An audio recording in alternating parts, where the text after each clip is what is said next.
بسم اللہ الرحمن الرحیم۔ سلطان نور الدین محمود شہید بن عماد الدین زنگی رحمۃ اللہ علیہ نہایت متقی، پرہیزگار، ذاکر، شاغر، شب بیدار اور عابد بادشاہ تھا۔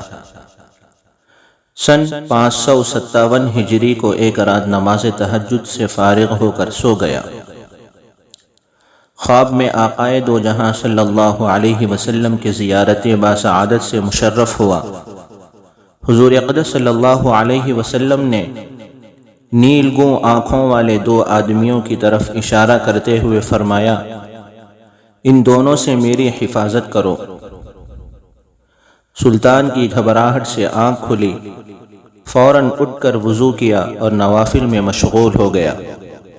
کچھ دیر بعد لیٹا ہی تھا کہ معاً آنکھ لگ گئی۔ دوبارہ وہی خواب دیکھا، جس سے پریشان ہو کر اٹھ کھڑا ہوا اور وضو کر کے نفل پڑھنے لگا، مگر پھر نیند غالب آ گئی اور سو گیا۔ اس نے تیسری مرتبہ بھی وہی خواب دیکھا۔ بادشاہ یہ کہتے ہوئے کھڑا ہو گیا کہ اب نیند کی کوئی گنجائش نہیں رہی۔ اپنے نیک سیرت وزیر جمال الدین کو بلا کر خواب سے آگاہ کیا۔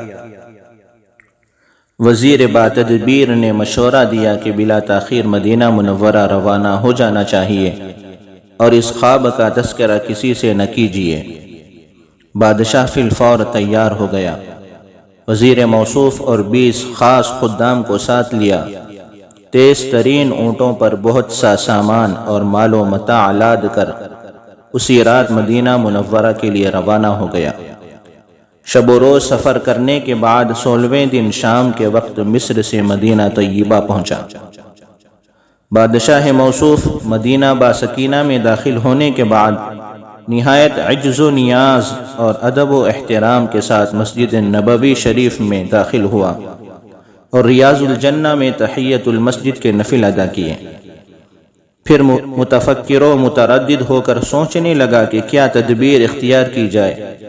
بالآخر طے پایا کہ شہر کے تمام لوگوں کی دعوت کی جائے اور ان میں انعامات تقسیم کیے جائیں۔ اس طرح مطلوبہ اشخاص کی پہچان کر کے انہیں گرفتار کر لیا جائے۔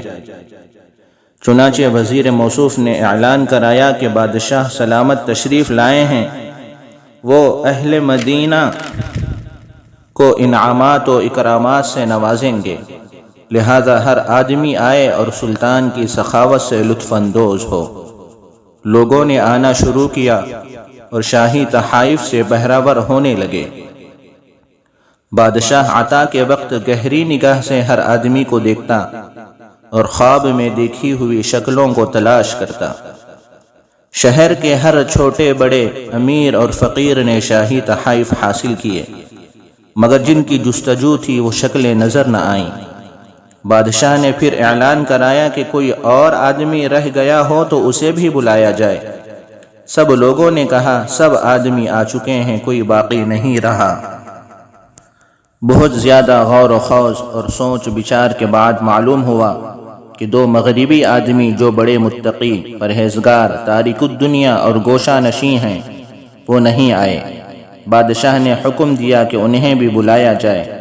لوگ کہنے لگے بادشاہ سلامت، وہ تو بڑے مستغنی ہیں، انہیں کسی چیز کی ضرورت ہی نہیں، وہ خود بے دریغ صدقات و خیرات کر کے ہر آدمی کو نوازتے رہتے ہیں اور دن رات عبادت میں مصروف و مشغول رہتے ہیں، اسی وجہ سے وہ یہاں نہیں آئے۔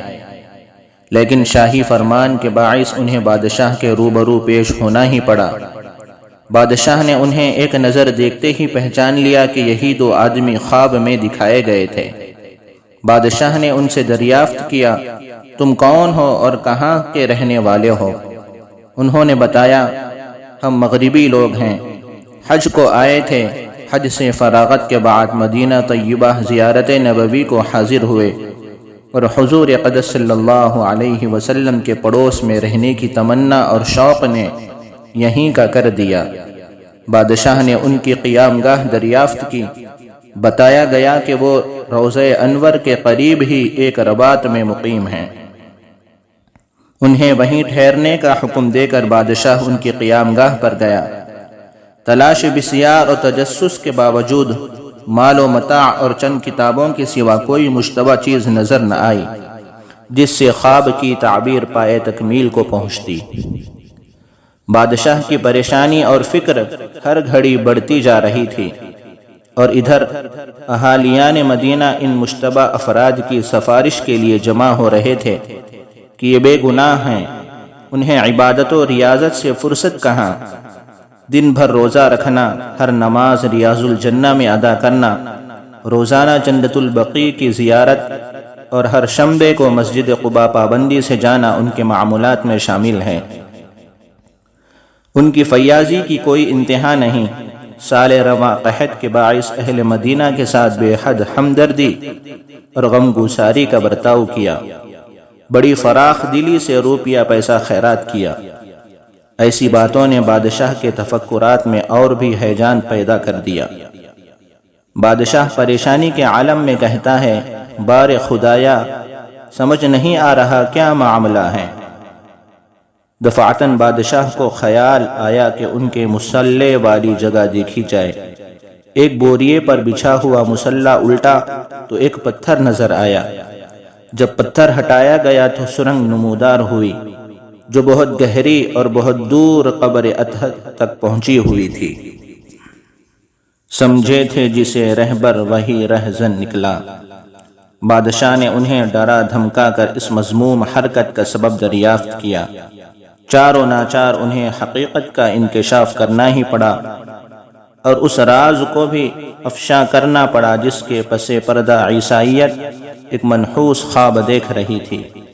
انہوں نے بتایا کہ وہ دونوں عیسائی ہیں اور عیسائی بادشاہ نے بے پناہ مال و دولت اور زر کثیر دے کر اس لیے بھیجا کہ کسی طرح حجرہ مقدسہ میں داخل ہو کر سید کائنات رحمت موجودات صلی اللہ علیہ وسلم کے جسد عنبرین کے ساتھ گستاخانہ حرکت کریں اور نکال کر لے جائیں۔ ہم رات بھر کھدائی کرتے اور مشکوں میں مٹی بھر کر رات ہی میں بقیع کے مضافات میں ڈال دیتے۔ کہا جاتا ہے کہ جس رات یہ نقب زن قبر اطہر کے قریب پہنچنے والے تھے، اس رات سخت بارش ہوئی اور گرج و چمک سے زبردست زلزلہ آیا اور تیز و تند جھکڑ چل رہے تھے۔ سلطان نور الدین ان کی ایمان سوز باتیں سن کر آتش غضب سے بھڑک اٹھا اور انہیں عبرتناک سزا کا حکم دیا، لیکن بادشاہ کی طبیعت میں غیظ و غضب کی شدت کے باوجود ایک عجیب رقت انگیز کیفیت بھی طاری تھی کہ اللہ جل جلالہ اور مدنی تاجدار صلی اللہ علیہ وسلم نے اس خدمت جلیلہ پر مجھے مامور فرمایا۔ بالآخر انہیں قتل کر کیفر کردار تک پہنچایا۔ اسی شام لوگوں نے ان کی منحوس لاشوں کو جلا کر خاکستر کر دیا۔ ان دونوں کو ٹھکانے لگانے کے بعد سلطان موصوف نے حجرہ منیفہ کے چاروں طرف شکست و ریخت سے محفوظ ایسی مضبوط دیوار بنائی جس کی بنیادیں پانی تک گہری کھود کر سیسا پلائی ہوئی دیوار سطح زمین تک بنا دی۔ اس پر مسجد کی چھت تک دیوار بنائی جس میں دروازہ نہیں رکھا تاکہ قبور مقدسہ زمانے کی چیرہ دستیوں سے محفوظ رہے۔